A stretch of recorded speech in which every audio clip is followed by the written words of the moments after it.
Do I turn down my volume? No, definitely not. Okay. I mean, maybe the viewers' ears. Yeah, are tell hurting. me, you guys, am I speaking too loud? If I am, let me know. They said they can hear Sonic you. says you can hear me fine. Okay, cool. Well, there's people joining now that you're here, and they want Yeah, that's because I let all my followers know that I am on here. to hear you talk. Here, let me give you some, what do you call those, feels? I forgot the new word for them. So many feels going on right now. Oh my goodness, feels. All right. If this could make us rank faster in Google, wouldn't that be cool? I don't know if I would like that. All day. I mean, I feel like there'd be too many people doing that. I would just auto-click all day. We'd create a script and rank. I'm just kidding. I'm just joking. I'm joking, Google. Don't kill me. She totally would, guys. I know her. I'm kidding. This is a joke. Hashtag don't kill me, Google. I'm telling John Mueller. Oh, did you see that he answered a question of mine? I felt so special. No. Why don't you tell us about it? Yes, I was asking him, how in the world do I can't believe you didn't see that. Okay, so I went into SEO dumb questions on Google Plus, and I asked the question, how do I make the PDF, how do I do a rel canonical for a PDF of the exact same document that's on a web page? And he went in and gave me an answer and told me that I would probably have to drop that into the htaccess file, because in order to do the rel canonical, it needs to be inside of the head tag, which you can't do in a PDF. Oh. So, yeah. It was a super geeky question. And he was like awesome, and he answered me. And then I got answers from other people. Like, I got super brainiacs, SEOs answering me everywhere. I'm so happy. Wait, how does ranking a PDF work? Does it work like a web page, or is it? Well, see, what I don't want is for Google to see so much duplicate content. So if I have a specific page, but I want it to be a PDF for my users to be able to download, I don't want that PDF to be duplicate content. It's not that I don't want that PDF to be indexed. I just don't want them to see it as duplicate. No, but wait. Like when you're ranking a PDF, is it the same as ranking a web page? Does Google read the PDF the same it reads an HTML web page? Okay, Google's already said that they read PDFs, and they also count the links inside of PDFs also. Nice. All right. So it really depends on whether they're going to rank a PDF or not. It really depends on the type of query and the authority that PDF has or not. But I don't want to get hit with the panda, right? So that's why I was asking, how do I rel canonical a PDF? Because it's a PDF, so it's not like I can just, hey, this is a duplicate content, rel canonical back to this page. So he said I had to probably drop it into the htaccess file. So, nice. Yeah. And then I got another person telling me how to do it step by step. Other people were like, just no index it, no follow it. And it's like, it's not that I don't want it to be indexed. I just want them to understand that isn't, it's the case, like it's the case of a rel canonical. Okay. I don't want it to be no indexed. What did you end up doing? Doing what John Mueller told me to do, because I trust his advice over everyone else's, which is having to go in and put it in the head section, which you have to do in the htaccess file. But I haven't actually done the step by step, but I already know how to do it step by step. I have it all planned out, but that's what I'm gonna do. I'm gonna obey John Mueller. So you're going to put a canonical in the header pointing to the PDF for that web page. The canonical is in the header of the PDF, pointing to the web page, saying this other web page is what I want to rank, not the PDF. You can put headers inside PDFs. Yes, there's a way to do it. Interesting. It's really geeky. Huh. Yeah. So that's why it wasn't an easy answer. Yeah, I would have never thought of that. Yeah. So you're telling me that if there's a web page on your site and there's also a PDF of the same web page, you have to actually go in and put header code inside that PDF and canonical to the web page you're trying to rank. That's what Google tells you to do. Wow.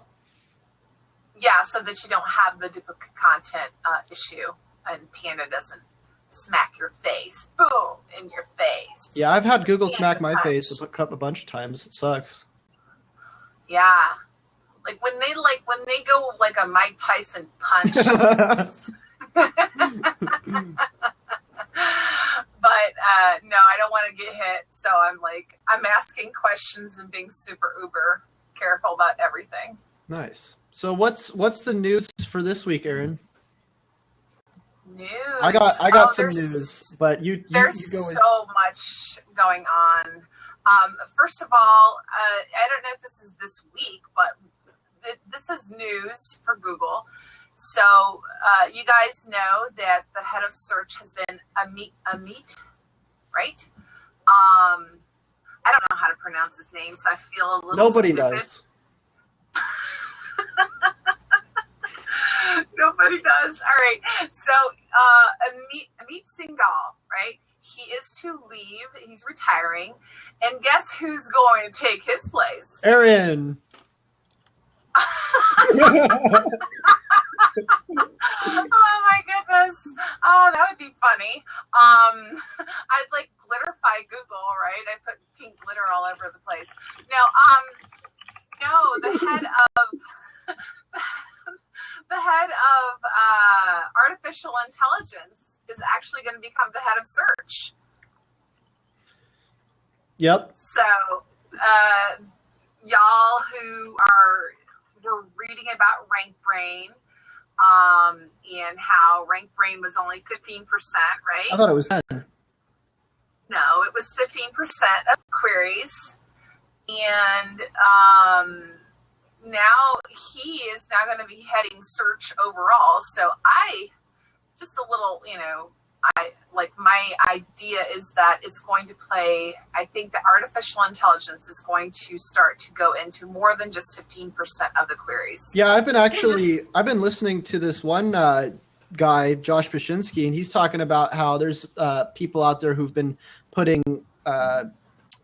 packet sniffers on websites, and they've been seeing Google bots watching whether people are going to conversion points on the website or not. And they're assuming that that's going to start being, well, if it's not already, part of the algorithm, whether people are actually going on your website and converting or not. Yeah, exactly. I do believe that we have to really write a lot of content on specific things. And I think it has to be really great quality content and use a lot of co-occurrence words. And, it used to be that people were like, oh, this query, for example, only has 20 searches a month. I'm not going to write about it. There's only 20 searches a month, so why would I waste my time on that? But, I think that mentality shouldn't be there anymore, because you're not thinking of just the 20 searches a month. You know that even if 20 people search, that doesn't mean that 20 people are actually going to get to your click on your link. And so there's very little traffic from that actual article. Well, but the robots can see that you have, let's say, 10 different articles, each one focusing on a different aspect of the same topic. And if you interlink all of those articles, then that will tell the robots, oh, look, she has 10 articles about, whatever, and that whatever is covered in all these different aspects, and it'll give robots more food to eat, as I would like to say it. Yeah, I mean, and you and I kind of went over the Backlinko post about how posts are getting even bigger and bigger, like what people have been seeing have been ranking on the first page. The article is usually around 1,800 words, and I think it's because more people are probably hitting those articles, interacting with them, and there's a bunch of reasons, but semantic search really weighs into it. And when you have more words, you can rank for more things, really. I mean, you don't have to rank these days for just your title. All the keywords that are in your title, you can rank for a lot of different variations of your keywords just because of how the algorithm's starting to work in Google. Yeah. And I think also when you realize, okay, somebody got to my website searching for this long tail keyword phrase, but then they see, oh, look, there's like 7 other articles that talk about different aspects about this exact same thing.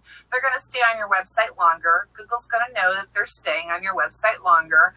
And also you're serving the public.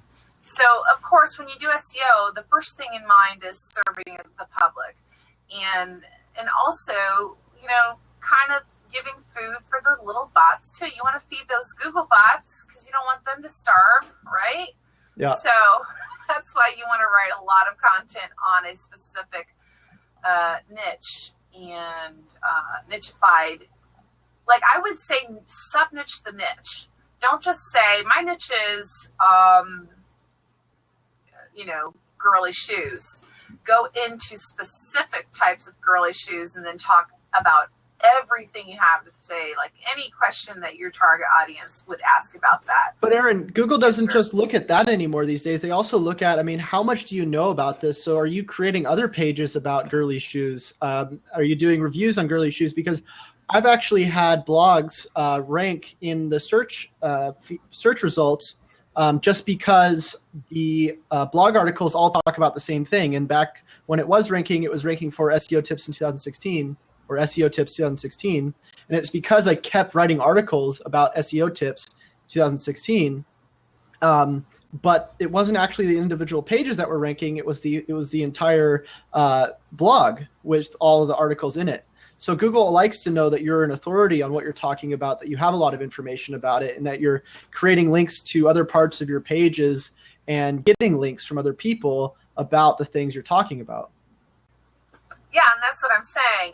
It used to be that SEOs would think because a certain query had a small amount of searches that they should ignore that query.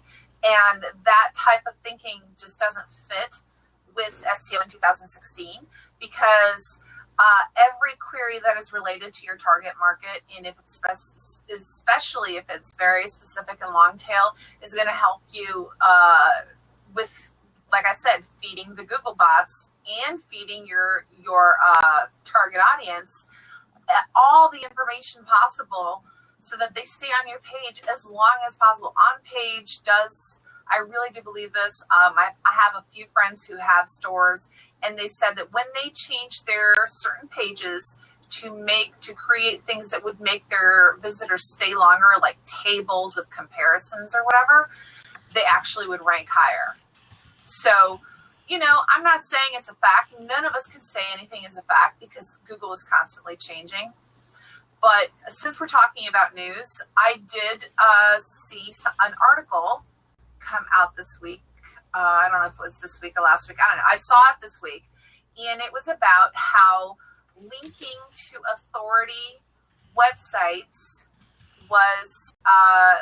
does make a difference in ranking. Did you see that test that they did? I didn't see the test, but I've kind of known this for a while, and it's kind of been like, something that I make sure to do on my websites.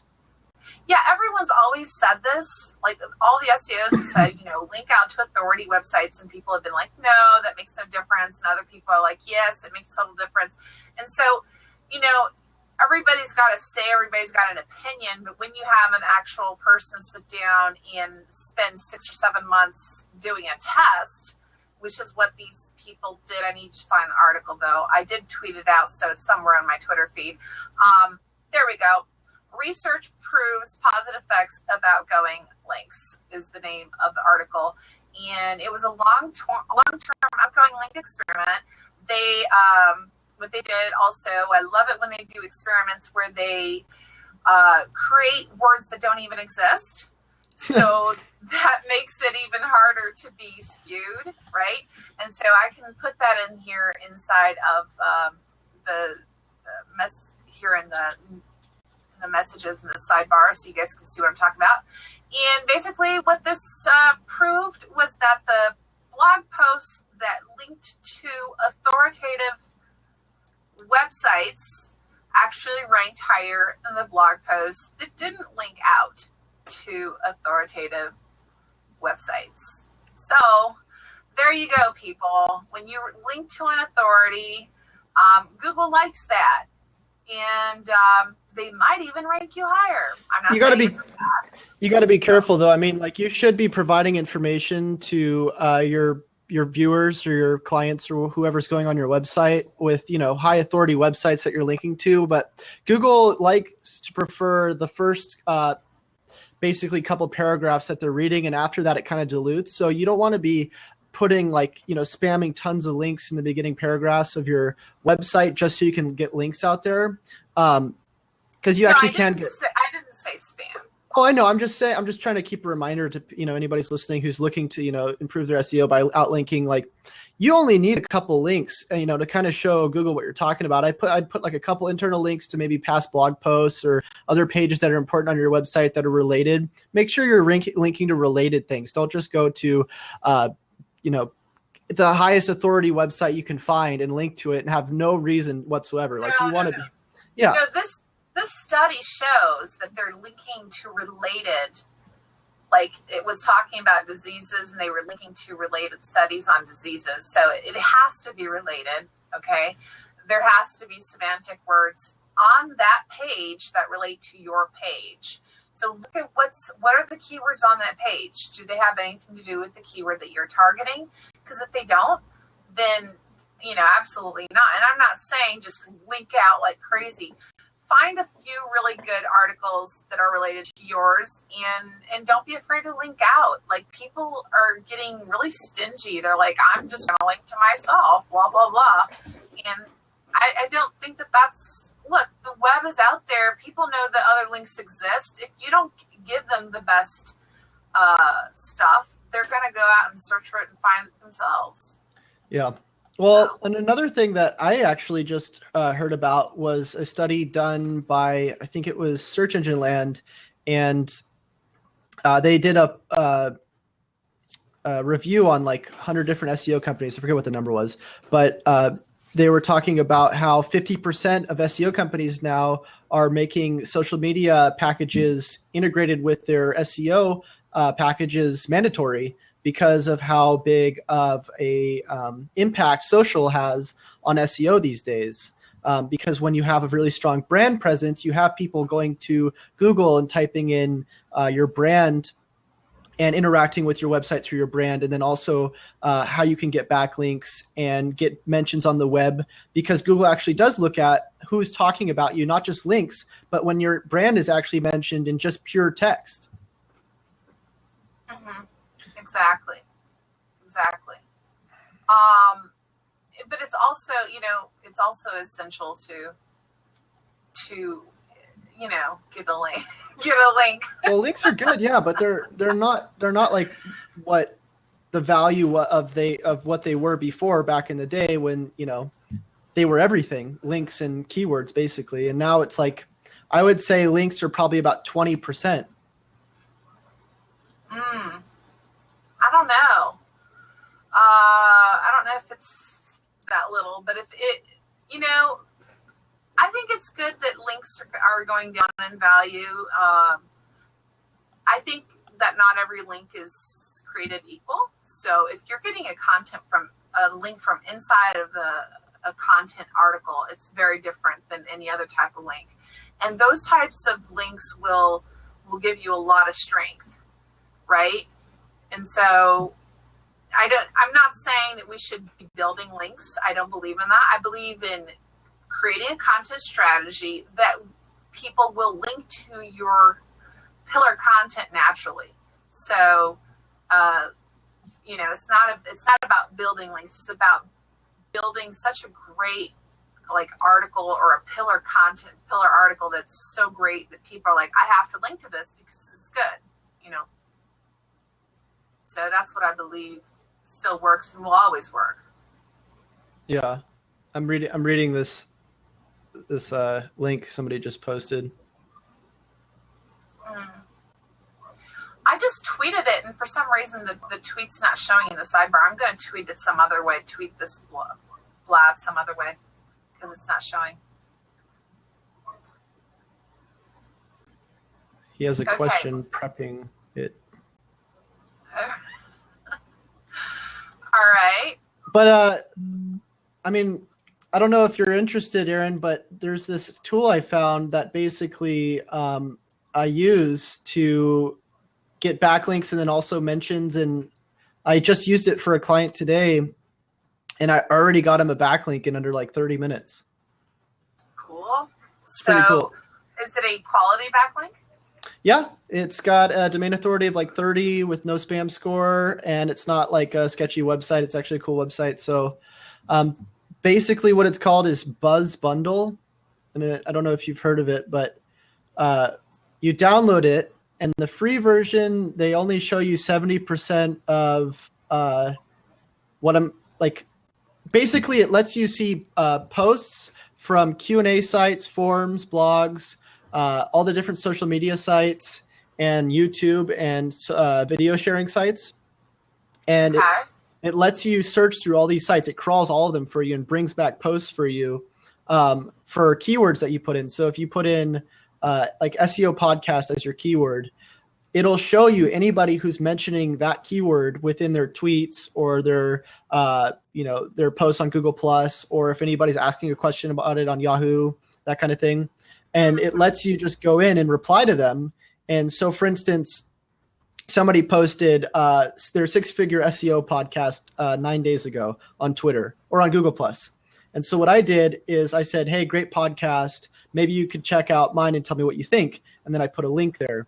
And I mean, this is a way better way, in my opinion, than just posting updates when you actually are able to interact with people who are already talking about these things and create those interactions where normally you don't get that leeway because you have to go out and find these conversations where now you really just get the keywords you want to look for, what people are talking about, and then you just start talking to them about them. Yeah, that's a great tool because it's just engaging in conversations that are relevant to your niche, basically. Yep. And so what I did is I did this for somebody who does fishing, and I'm not going to say the area because it's already competitive enough. And I said, hey, I saw that you did fishing in this area, or a post about fishing in this area. We just finished a post about fly fishing, which the reason why we did fly fishing is because we wanted to become an authority on the subject of fishing in that area. So why not have all the different keywords that go with it, right? So we're going to also have keywords like, salmon fishing in this area, trout fishing, whatever, and just keep building out content. But anyways, we found somebody who was doing fly fishing or did a post about fly fishing, and we had that page that was about fly fishing. And we said, hey, maybe you can check this out. They created a backlink and tweeted about it to their followers just because we had an interaction with them. Because most people on social media, they're just posting back and forth, commenting on each other's, on each other's posts, but not really commenting in the terms, in the way of interacting with each other and asking each other what they think. So when you ask people stuff like this, you get a way better response because nobody does it. Yeah, I think that's a great tool if it's, finding exactly what you need, which is conversations about your specific niche. That's great. That's a great tool. Yeah. And plus, there's a way to do it that's not spammy. People, there's a way to just go about it where you don't feel like you're being in somebody's face, right? Yeah. And that's the cool thing too, is you don't have to comment on everything. You can look through it and say, hey, somebody's actually asking, where can I find an SEO podcast, or where can I go fly fishing in this area? And then you literally just respond to them, and then boom, you have a conversion right there. That's awesome. I love that tool. Yeah. So how much is it per month? So for the free version, like I said, you only get to see 70% of the keywords that you search. So like it'll only show you a certain amount of people, and then the other posts will be grayed out. But if you want to buy it, I think it's $200 for a lifetime membership, and you get to see everything. And I think I think there's a limit on the number of keywords you can use, but And then in that case, you have to get like the $400 one. But even I'm using the free one, and I already am using like 10 keywords, and that's fine for me because I just create another keyword profile and I use that one and search through that. Okay, that's cool. Yeah. Wait, we have questions, by the way. Oh, okay. I didn't even realize. Let's go there. First of all, brands will be less likely to see traffic to their own sites and will need to practice a digital first and social and mobile by design mindset when creating content and planning for integrated marketing campaigns, meaning brands should become less reliant on driving people to their core website and focus on publishing to platforms and services. So yeah, more branding, right, Bob? Gold ESSA 2. What is the highest rating SEO method above blogging? I don't understand that. What is the highest rating SEO method? Well, I mean, blogging isn't really an SEO method. Blogging is content marketing. So like an SEO method would be like backlink building, but even then that's like off-page SEO. What would you say, Aaron? Okay. So SEO method above blogging. Okay.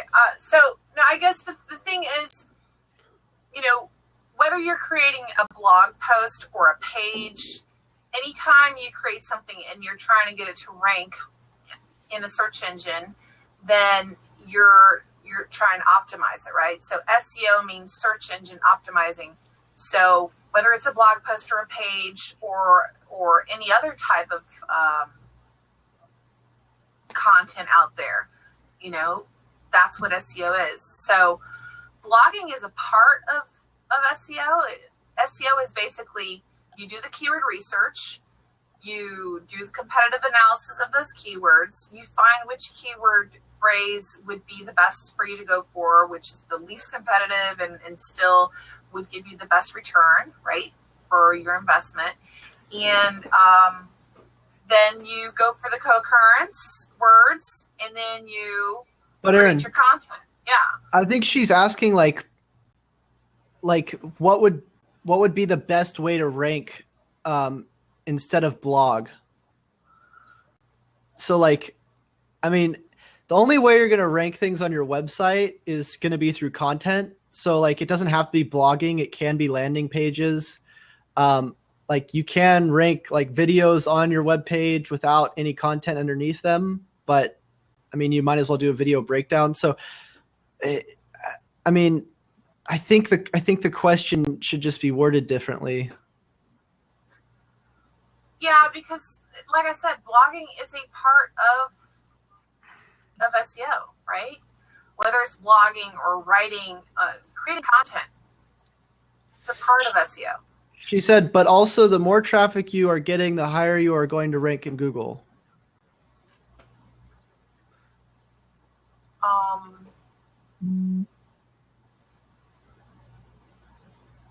don't know. Maybe you can understand what that means. Well, I mean, yeah. I mean, if you have a brand that's getting tons of traffic to the website, you're probably going to have better rankings. But I'm not really sure how she's going about the question. Maybe she can jump on and ask it. But in the meantime, Subbob has a question. What do you think of this brand should become less reliant on driving people to their core website and focus more on publishing to other platforms and services? Aaron? Bob, you can call in. Go ahead. That was a great sigh. What was that about? No, I have to do more thinking, and I don't know if I want to. Well, what do you think of this? Brands should become less reliant on driving people to their core website and focus more on publishing to other platforms and services. All right. So this is what I think. All right. I think brands should definitely, the first place that you need to focus on is your own website. All right. You have to have the best content on your website.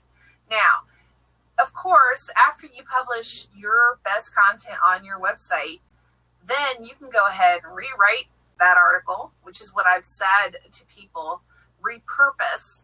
And the best way to repurpose, in my opinion, is not to just grab the entire article and republish it everywhere, because Panda exists, and syndicating your content onto a whole bunch of different places. There have been websites that have gotten hit by algorithms because of that, because they don't change anything before syndicating. So I always say, make your website unique, original. Those are words by the head of Google.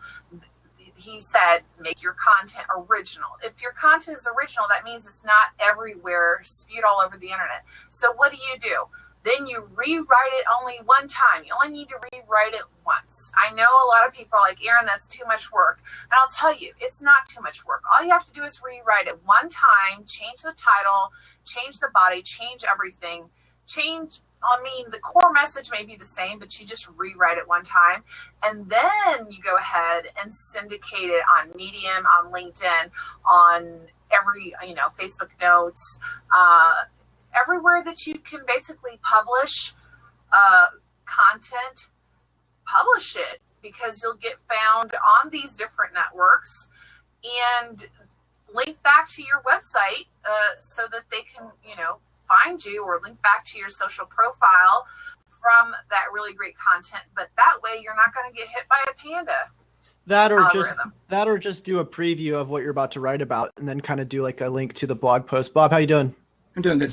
So this question relates to the second question I asked, which is, not everyone's doing list. There's some products out there, they're not doing list building, right? You're a vendor that sells frozen lemonade from a cart in Central Park, right? He's probably not building a list. He's got a product to sell. I mean, he might be, but so with the advent of geofilters and, social media pushes and all that, isn't it conceivable that if someone has it set up right, that as you're running through and you're 100 yards of this guy that's selling this frozen lemonade vendor, it pops up on your Snapchat or your Facebook or whatever that, hey, come over here and get frozen lemonade. So I'm just saying, it's not all just search anymore, right? I mean, because sometimes it's a push, right? Not, especially on mobile, people aren't necessarily always when they're searching. They're seeing an ad, and they're seeing that ad because they're in a certain geographic proximity. So, I think that's, if I'm understanding the point of that original article, and then what I had asked, about list building versus if you're just selling products or services, does that make a difference in the mobile push world at all, as opposed to what you guys are talking about? I don't know. That's why I'm asking the question. I mean, let me see if I get the question right. Is like having a good brand presence on social media going to contribute to your website, right? Or just do you even need to build a list if people can find your product because they're in? It's about that social media, the right message to the right person at the right time. So if you can put your product in front of the person that needs it, and they're not already on your list, isn't that better than having them on your list, depending upon what kind of product you're selling? You're talking about an email list, right? Right. When I say list, I'm talking about email list, right? Well, what happens when you come out with a new product? Yeah. So, I mean, yeah, there's upsides and downsides to everything. And like, of course, you can't spend your time, doing a bunch of things on Twitter while you're trying to grow an email list over here, because there's only so much time in the day. Right. But depending on what your brand's goals are, it might be better to grow an email list where, you're not selling lemonade, where if you are selling lemonade and your demographic or your audience is in your area and there's the new geo filters, that kind of thing, and you want to start selling lemonade to people in your area, Snapchat might be a better option. So in terms of how it contributes to your website, I mean, social media is huge right now. If you don't have, brand awareness campaigns going on social media, and you're not driving traffic to your website through social media, people aren't looking up your brand, and people aren't really aware of what your products are, it's not going to help you. It's probably not going to hurt you, but it's not going to help you. And the other thing that you really get out of social media that you don't get really anywhere else is you get feedback from people who are interacting with you, where you don't really get that through your website. Because people go to your website, they might comment on your blog. Most likely they won't comment on your blog unless it's viral or it's just a really good blog, or they just go to buy something. But within social media, you get all these people talking to you about what they like about your lemonade, why they think you should start selling pink lemonade. They're going to be the people who are actually going to really probably carry your brand to the next level by giving you input. Thank you. And again, it's just one of those things. The question occurred to me, and because of that article, I was just trying to think about what difference is it going to make with all this changing to mobile and with push ads and such like that. Are people going to start relying more on, well, I don't want to search for it. I'll just wait for something to show up and I'll buy what they tell me to buy. That's right. I don't know. I don't know if we're going in that direction or not. So thank you. Well, I mean, you're saying people are going to stop even like looking for things on Google, right? Well, I don't say they're going to stop, but I mean, are we going to transition to it's like I don't have to search for it anymore because they're telling me what to buy, right? So yeah, but I mean, it kind of goes back to how saturated things are getting on social right now. Like, there's a lot of people who complain about needing to promote their Facebook posts now to be even seen. And right. I mean, if you're a new brand and you don't really have an audience, sometimes you do have to spend a little money to kind of show them that you're serious about what you're trying to promote. I mean, if you don't have something that's worth promoting, then why are you sharing it in the first place? Right. So right. Thank you. And thank you, Aaron. Yeah, sure. I'll drop out so somebody else can come in there. Yeah, a lot of times, yeah. So a lot of times people don't understand that social media is like, it's an integrated thing, right? A lot of times people look at social as, oh, okay, let's go to social and let's promote my product or whatever. But the reality is that social is about a lot more than just your product. It's about creating awareness, visibility, and then once people get to know that you exist and get to know that your products exist, you can find it from that interaction on social who actually not just likes your product, but absolutely loves your product, like literally loves your product, tells their friends about your product just because they love it so much. And so when you find those people, like if you're a social media manager of a big brand and you find certain people just promoting a certain brand, whether it's a natural food, for example, and they're promoting it because they believe in organic, for example. That's just an example. So they're promoting it because they really believe in health and they're like passionate about the subject. What happens is those people right there, if you're a social media manager, you have to identify those people because those people will become your brand ambassadors.